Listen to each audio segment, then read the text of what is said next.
엘리사가 처음에 원수 나라에 일을 가는 아람의 나만이 자기를 만나러 고침받으러 온다고 했을 때 황당해서 하나님 앞에 묻는 거야. 하나님, 이게 뭡니까? 나는 어떻게 해야 됩니까? 나에게 뭘 원하시는 겁니까? 이렇게 기도했어요. 도대체 하나님의 계획은 뭡니까? 이렇게 물었던 거 아니에요? 그런데 하나님이 그 그림을 보여주는 거예요. 엘리사도 예측할 수 없었던, 상상하지 못했던 하나님이 이 영광을 받으시려고 이방 나라에, 원수 나라에 전쟁 영웅이 하나님을, 살아계신 하나님으로 인정할 수밖에 없는 그때를 위해서 하나님이 우리가 알 수 없는 이야기거리로 엘리사 앞에 나만을 불러들였다는 거예요. 여러분, 나만은 얼마 전까지만 해도 하나님을 무시했던 사람, 그래서 이스라엘을 짓밟았던 사람, 계집종에 의해서 엘리사를 만나러 오긴 오지만 정말 확신이 있어서 오는 게 아니에요.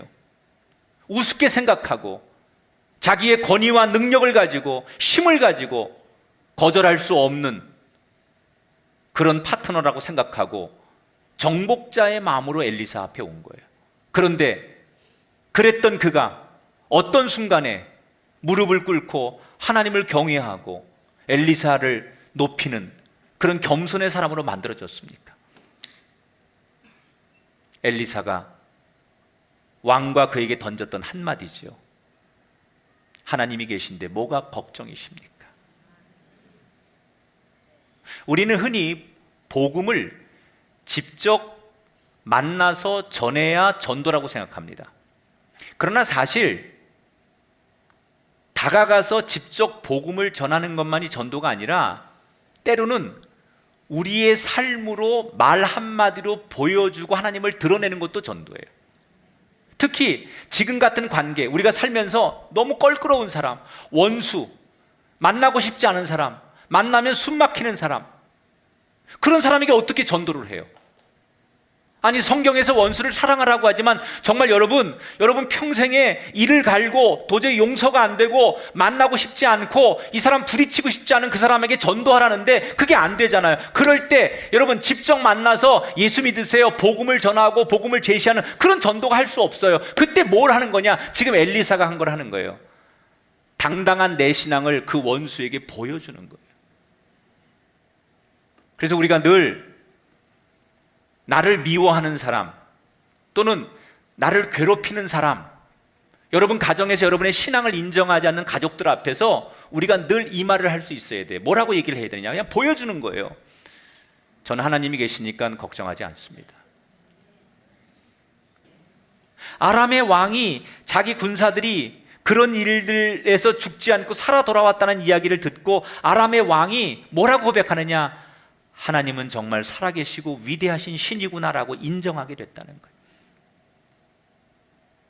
여러분, 재미있는 것은 이 아람의 왕은 나만처럼 하나님을 예배한 적도 없고 하나님을 직접 영접한 적도 없어요.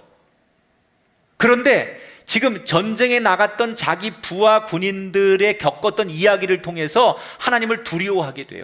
예배를 드린 적도 없고 복음을 제시받은 적도 없어요. 근데 왕 스스로 하나님을 두려워해요. 그리고 하나님을 높이고 하나님을 찬양하게 돼요. 그래서 다시는 이스라엘을 침공하지 않았어요.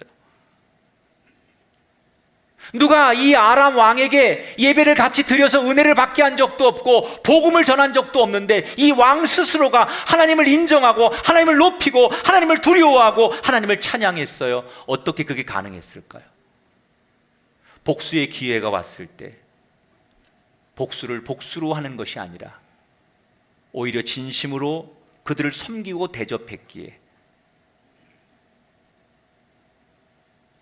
도대체 하나님이 얼마나 대단한 분이기에, 하나님이 어떤 분이기에, 당연히 복수해야 될 상황에, 당연히 목을 쳐야 될 상황에 복수와 목을 치지 않는 저들, 그리고 저들 뒤에 계신 하나님은 도대체 누구일까? 스스로 하나님을 보게 만드는 거예요. 세상은 기회가 왔을 때 그 기회를 쓰라고 말합니다.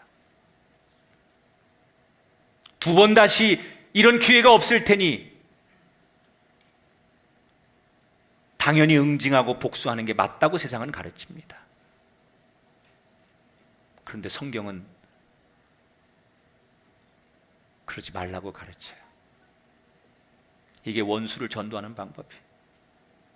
분명히 복수할 수 있는데 오히려 거꾸로 진심으로 사랑하고 역으로 섬기고 대접합니다. 그랬더니 상대가 저들이 믿는 하나님은 도대체 누구일까? 저가 믿는 하나님은 도대체 어떤 분일까? 스스로 생각하고 그 하나님을 스스로 두려워하고 그 하나님을 스스로 감동하는 거예요. 그래서 자기 스스로 하나님 앞에 무릎을 꿇게 만드는 거예요. 우리는 아무것도 한 게 없어요. 원수에게 예수 믿으라고 말한 적 없어요. 그가 스스로 하나님을 보게 하는 거예요. 여러분, 우리도 살다 보면 복수하고 싶은 사람, 원수 같은 사람, 만나고 싶지 않은 사람이 있지요. 불편하기에 마주 대하는 것만으로도 숨 막히는 사람이 있지요. 그런데 어느 날 내 손에 그 사람의 운명, 내가 당한 만큼 그 사람을 되돌릴 수 있는 기회가 왔다고 쳐요. 그런 날이 올 수 있어요. 그때 그 칼자루를 휘두르지 말고 그 원수에게